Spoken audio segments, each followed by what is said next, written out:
నేను జావక ముందు ఉన్నలేని దీవెన్లు ఆశీర్వాదాలని బిడ్డ నీకే ఇయ్యాలి ఏమంటావు అని తండ్రి కొడుకులు ఇద్దరు మాట్లాడుకుంటారు. ఈ రిపుకమ్మ ఇంట్లోనే ఉన్నాడు కానీ చెవులు బయట అంటారు మన వాళ్ళిద్దరు ఏం మాట్లాడుకుంటున్నారు వీళ్ళిద్దరు ఏం మాట్లాడుకుంటున్నారు ఆమె ఇంట్లోనే ఉన్నదంట. అమ్మ ముసలుడా ఎంత హుషారున్నావు ఉన్నలేని దీవెన్లు ఆశీర్వాదాలని పెద్ద కొడుకు ముందే హుషారున్నాడు హుషారున్నోడికి అన్ని ఇస్తావు చిన్న కొడుకు ఏమొద్దా అని మంచిగా ఆమె హుషారు చేసినాడు. ఇక మా నాయన అడిగింది ఎంత నేను ధ్యానం తెస్తాను ఈయన చేశావు రాయుడా రాయుడా రాయుడా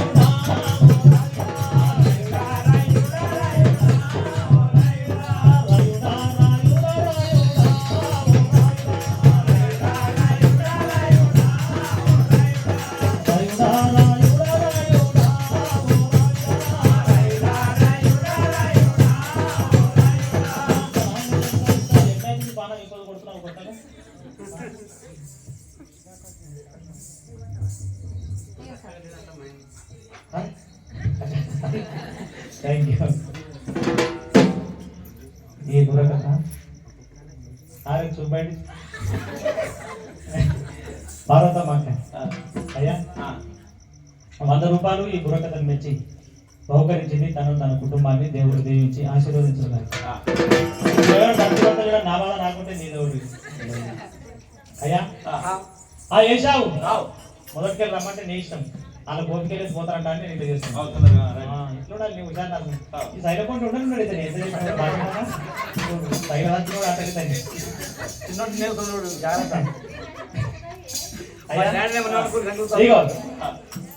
ఒకనొక దినాలు ఆ ఏషావు అడిగిన తమ్ముడా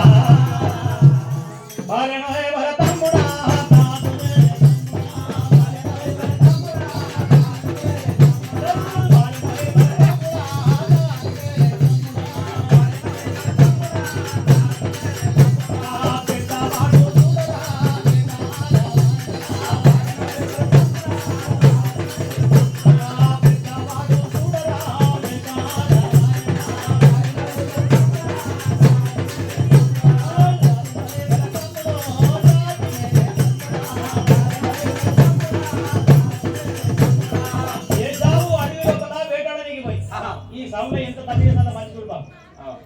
ఏషావు అడవిలో వేటాడడానికి పోయి అలసిపోయినాడు.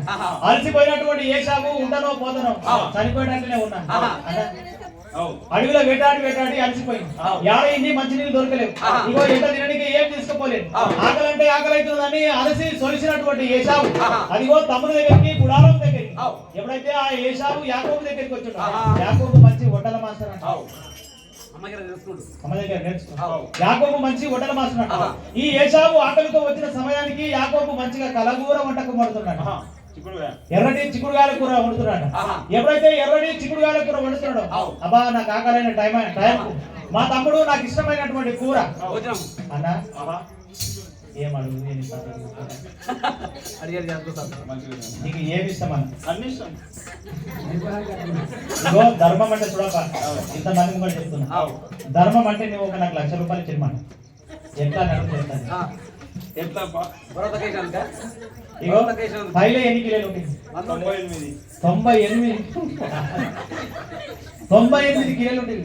ఇప్పుడు ఎత్తున్నావు 92 అంటే ఎంత తగ్గినావు 6 కిలోలు. 6 కిలోలు MBBS దగ్గరికి తగ్గేసాను 6 కిలోలు తగ్గడాల కల్లా ఎన్ని రూపాయలు తీసుకుంటాడు నా ఏంటో బుర్రకథ చెప్తా ధన్యమా అని 6 కిలోలు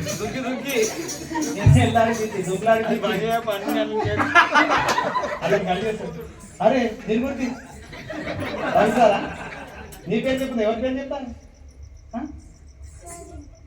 ప్రవీణ్ చెప్తున్నా ప్రవీణ్ గారు మరి బుర్రకథను మెచ్చి 100 రూపాయలు బహుకరించడు. తన కుటుంబాన్ని దేవుడు దీవించి ఆశీర్వదించారు.